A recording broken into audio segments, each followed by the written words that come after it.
In the heart of Springfield, Ohio, nestled among the quiet streets, stood a modest diner that had weathered decades of change. Its flickering neon sign and the faint aroma of grilled burgers and fresh coffee drifting through the door gave it a timeless charm.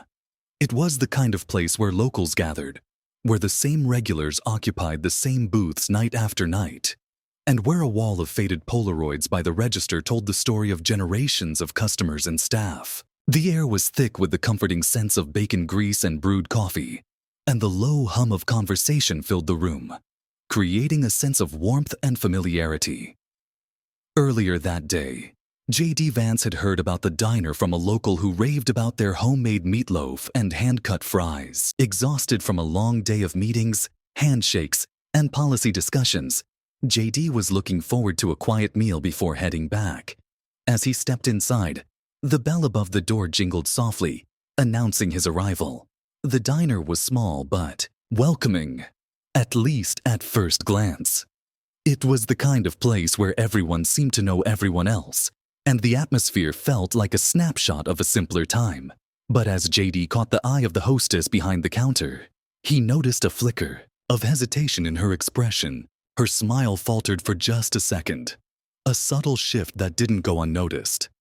She pressed her lips into a thin line, and J.D. glanced around the room. A few customers had turned their heads in his direction. One man, halfway through his burger, leaned in and whispered something to his companion. A woman in a flannel shirt set her coffee cup down a little too hard, her eyes narrowing slightly before she looked away. J.D. wasn't naive. He'd been in enough rooms to sense when he wasn't entirely welcome. But here, in this unassuming diner, the tension felt different. The hostess hesitated, then stepped forward, tucking a loose strand of hair behind her ear. "Good evening," she said carefully. "Are you dining in or taking out?" J.D. let out a small, tired chuckle. "Dining in, if that's all right." There was another pause, longer than necessary for such a simple question. The hostess glanced over her shoulder toward the kitchen, then back at him. "I need to check something real quick. Just one moment," she said, before disappearing through the swinging door. J.D. stood there, feeling the weight of the room's attention. A few more heads turned his way. A man at the counter shifted in his seat, and someone muttered something under their breath. Something wasn't right. From behind the kitchen doors, muffled voices rose and fell, too indistinct to make out. J.D. exhaled slowly, rolling his shoulders back. He wasn't going to make a scene, but he wasn't going to assume anything either. Maybe there was a policy.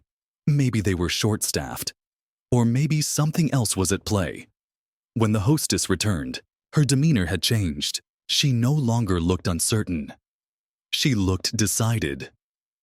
"I'm sorry, sir," she said, her voice firmer now. "We can't serve you tonight." The way she said it, the way the room seemed to tighten around her words, made it clear this wasn't about business. This was personal. For a brief moment, J.D. said nothing. The words hung in the air, heavy and unyielding. The diner had gone quiet, not completely silent, but the usual hum of conversation had dulled. People were watching, waiting. J.D. studied the hostess's face. She wasn't hostile, just firm, like she'd made up her mind. Or maybe someone else had made it up for her. His eyes flicked past her toward the kitchen window, where a pair of cooks stood just beyond the counter, their expressions unreadable. "I'm sorry," J.D. said finally, his voice calm. "Did I do something wrong?" The hostess didn't fidget this time. "It's just, we'd rather not serve you tonight." No policy, no explanation. Just that. J.D. let his hands settle on his hips, exhaling through his nose.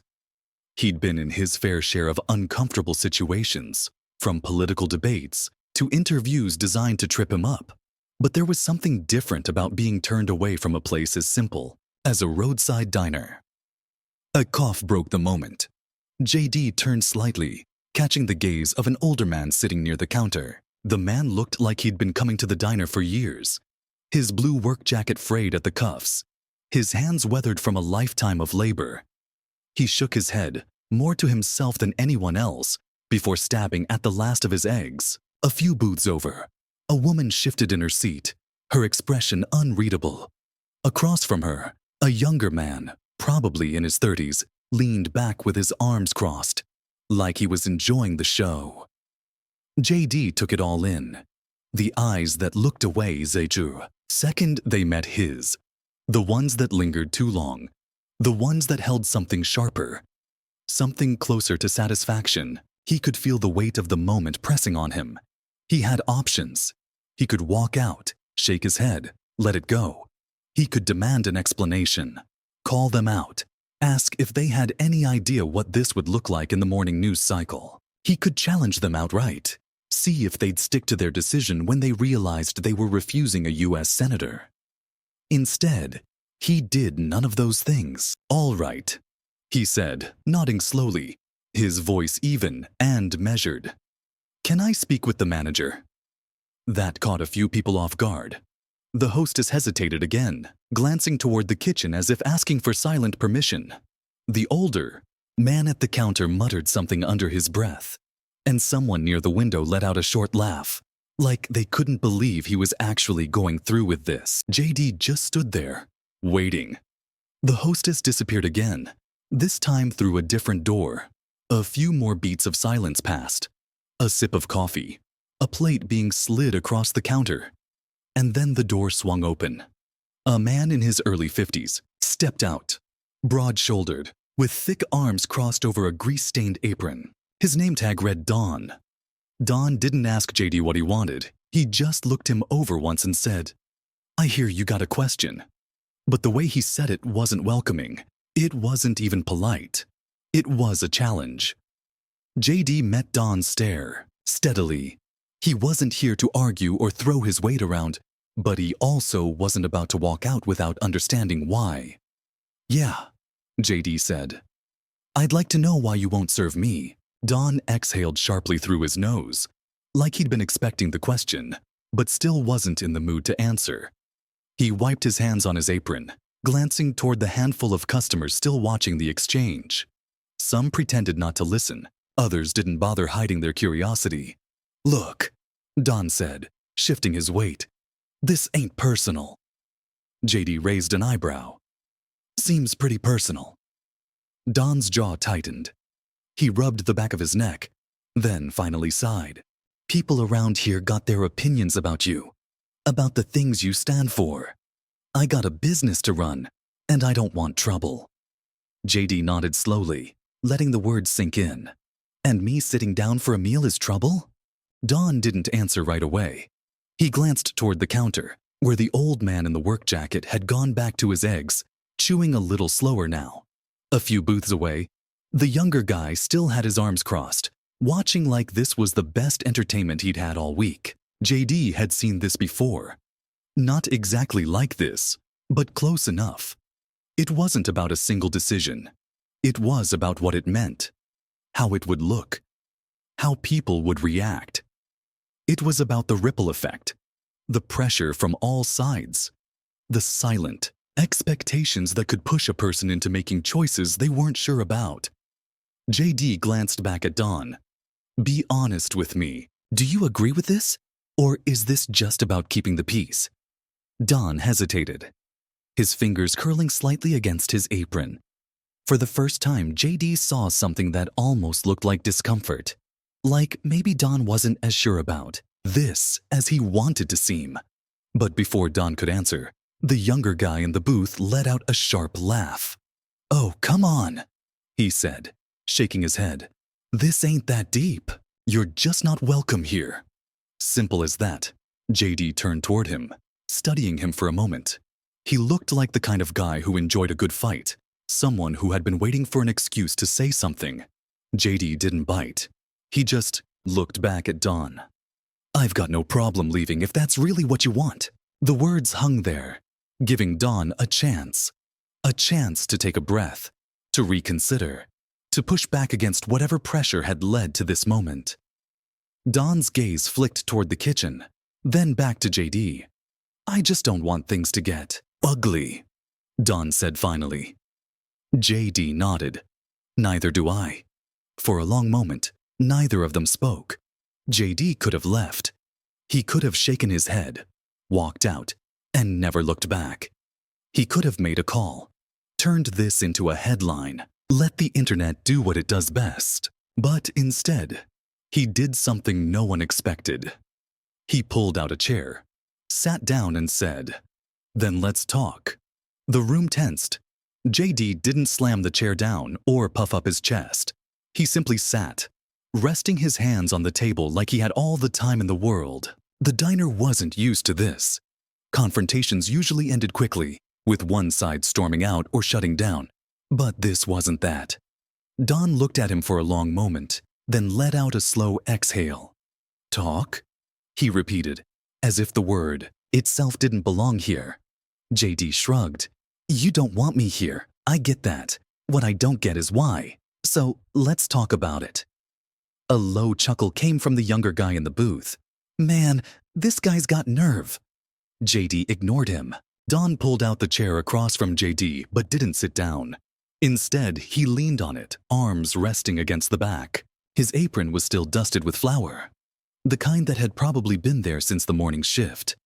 "I run a business," Don said finally. "I don't pick fights. I don't want headlines. But I got a community to think about." JD nodded. "All right. So tell me, what does this community think about me?" Don looked over his shoulder, almost like he was waiting for someone else to answer that question. The waitress by the counter shifted uncomfortably. The man in the work jacket kept his eyes down, but his fork hadn't moved in a while. Then Don looked back.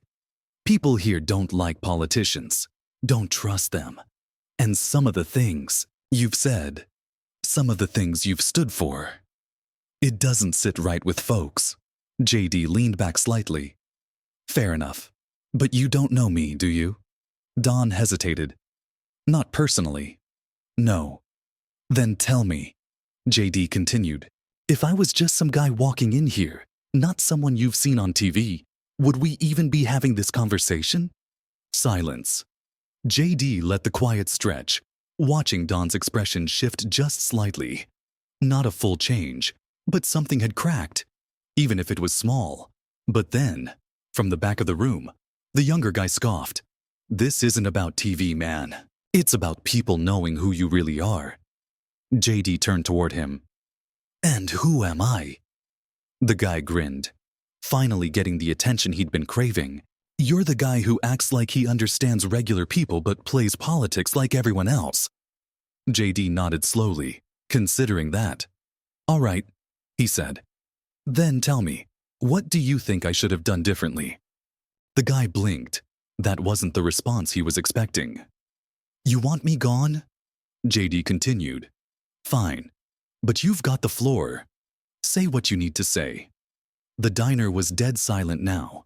Even the kitchen had gone still. No plates clinking, no orders being called out. Don sighed, rubbing the back of his neck. "This ain't what I expected tonight." JD cracked a small, tired smile. "Me neither." But for the first time, the tension wasn't just about division.